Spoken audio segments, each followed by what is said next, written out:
الحمد لله الذي أرسل رسوله بالهدى ودين الحق ليظهره على الدين كله ولو كره الكافرون. أشهد أن لا إله إلا الله وحده لا شريك له، وأشهد أن محمدًا عبده ورسوله لا نبي بعده. اللهم فصل وسلم وبارك على سيدنا محمد وعلى آله وأصحابه أجمعين. أما بعد،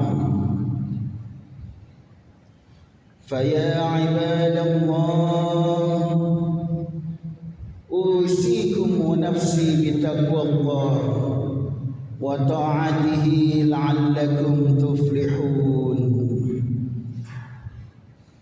وقال الله تعالى: أعوذ بالله من الشيطان الرجيم، بسم الله الرحمن الرحيم. لقد خلقنا الإنسان في أحسن تقويم.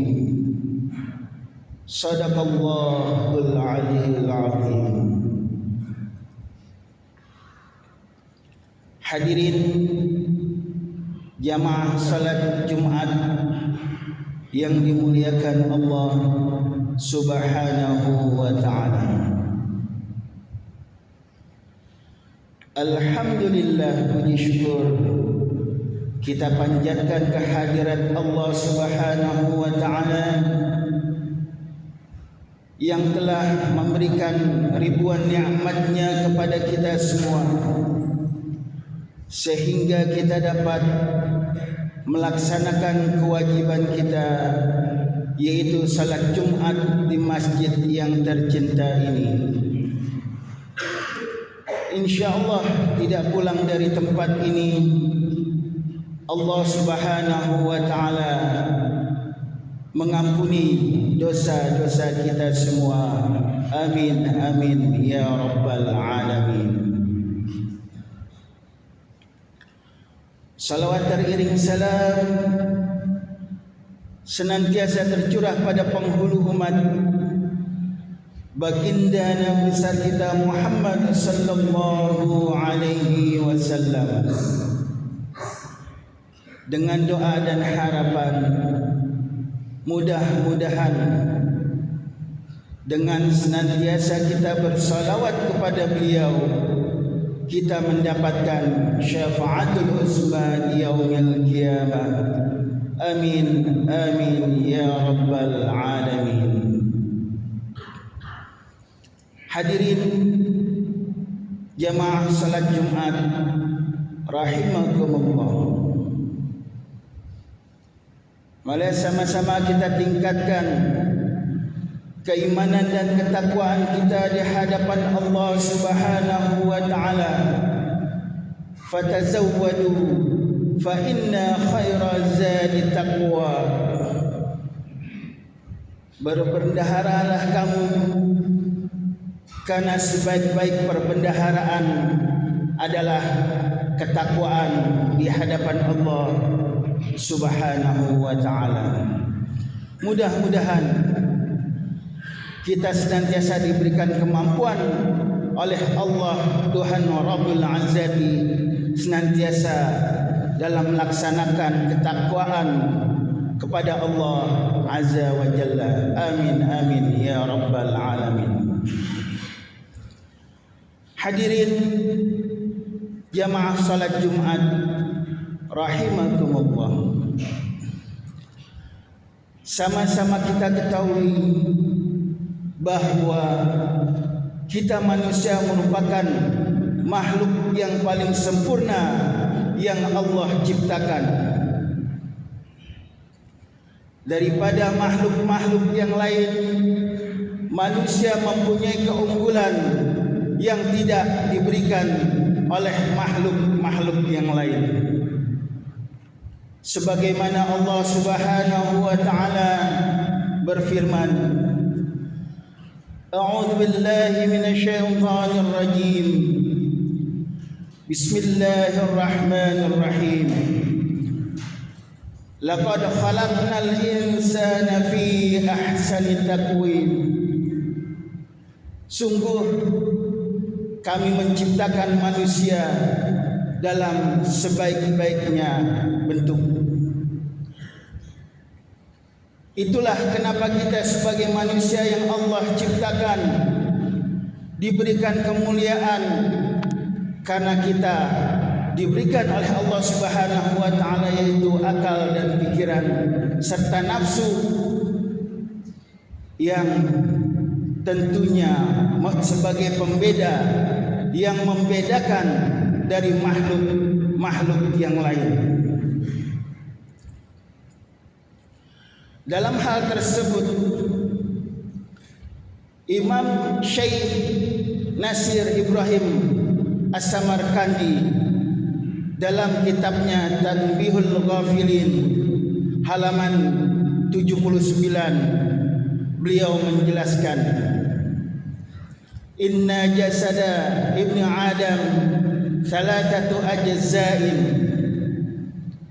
fajuz'un minha qalbuhu wa thani lisanuhu wa thalithu al-jawarih. Wa qad akrama Allah ta'ala bi karamatin kulla juz'in fa akrama al-qalba bi ma'rifatillah wa tauhid, wa akrama lisan bi syahadati an la ilaha illallah wa bi tilawatil kitabi, wa akramal jawari bis salati was saumi. Syekh Nasir Ibrahim As-Samarkandi beliau menjelaskan, inna jasada ibnu Adam thalathatun, sungguh jasad ibnu Adam itu terbagi tiga. Fajuzun minha qalbuhu, bagian yang pertama dari jasad ibnu Adam adalah hatinya. Wa thani lisanu, yang kedua adalah lisan. Wa thalis al-jawari, yang ketiga, bagian yang ketiga adalah seluruh anggota badan. Wa qad akramallahu ta'ala bi karamati kulli juz'in, dan sungguh Allah Subhanahu wa taala memberikan kemuliaan dari tiap-tiap bagian tersebut. Fa akrama qalba, maka kemuliaan hati adalah bi ma'rifatillah wa tauhidi, yaitu dengan kita mengenal Allah Subhanahu wa taala. Hati kita dituntut untuk mengenal Allah Subhanahu wa taala, karena dengan kita mengenal Allah Subhanahu wa taala, insyaallah kita dapat berjumpa Allah di akhirat nanti. La ma'buda, tidaklah disebut seorang itu ibadah illa bi ma'rifatillah, kecuali dia mengenal Allah Subhanahu wa taala. Dengan hati kita dapat mengenal Allah, dengan hati kita dapat mengenal apa-apa yang menjadi sifat dan nama-nama Allah yang begitu indah. Itulah fungsi hati yang diberikan Allah Subhanahu wa taala kepada kita sebagai manusia, tentunya untuk mengenal Allah Tuhan Rabbul Izzati. Dan yang kedua adalah wa tauhidi, bagaimana kita mentauhidkan Allah Subhanahu wa taala dengan la ilaha illallah, tiada Tuhan selain Allah. Bukan artinya hanya la ilaha illallah mencakup seluruh, dari apa yang ada pada kita. La ilaha illallah bermakna tiada Tuhan yang disembah kecuali Allah Subhanahu wa taala. Begitu juga la ilaha illallah, tiada yang bisa menyembuhkan kecuali Allah Subhanahu wa taala. Tiada yang bisa memberi pekerjaan kecuali Allah Subhanahu wa taala, dan seterusnya. Itulah kita harus bisa mengenal Allah Subhanahu wa taala.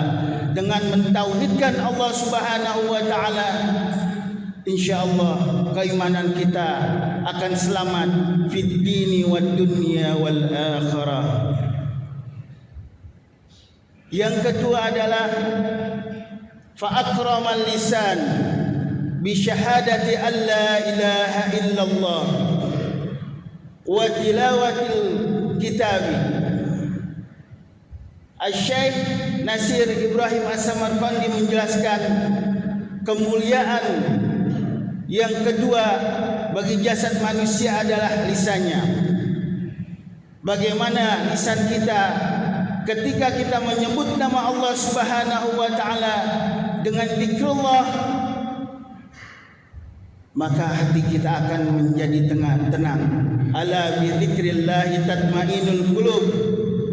Ketahuilah, dengan mengingat Allah Subhanahu wa taala, hati kita akan menjadi tenang. Begitu juga seorang yang kafir selama 70 tahun, dia tidak tahu Allah, dia tidak pernah menyembah Allah Subhanahu wa taala, akan tetapi di akhir hayatnya dia mengucapkan asyhadu an la ilaha illallah wa asyhadu anna Muhammadar Rasulullah, dakhala al-jannah. Maka Allah akan memasukkan dia ke dalam syurga walaupun dia bermaksiat, dia bergeliman dosa selama 70 tahun, dia kafir kepada Allah Subhanahu wa taala. Dan di akhir hayatnya dia mengucapkan la ilaha illallah Muhammadur Rasulullah, insyaallah akan Allah masukkan ke dalam syurga. Man akhiri kalami la ilaha illallah dakhalal jannah. Siapa orang yang akhir hayatnya dalam perkataannya itu menyebut la ilaha illallah, maka kata Rasulullah akan Allah masukkan ke dalam syurganya Allah Subhanahu wa taala. Itulah lisan kita yang akan menyelamatkan kita di dunia dan di akhirat. Yang ketiga, kemuliaan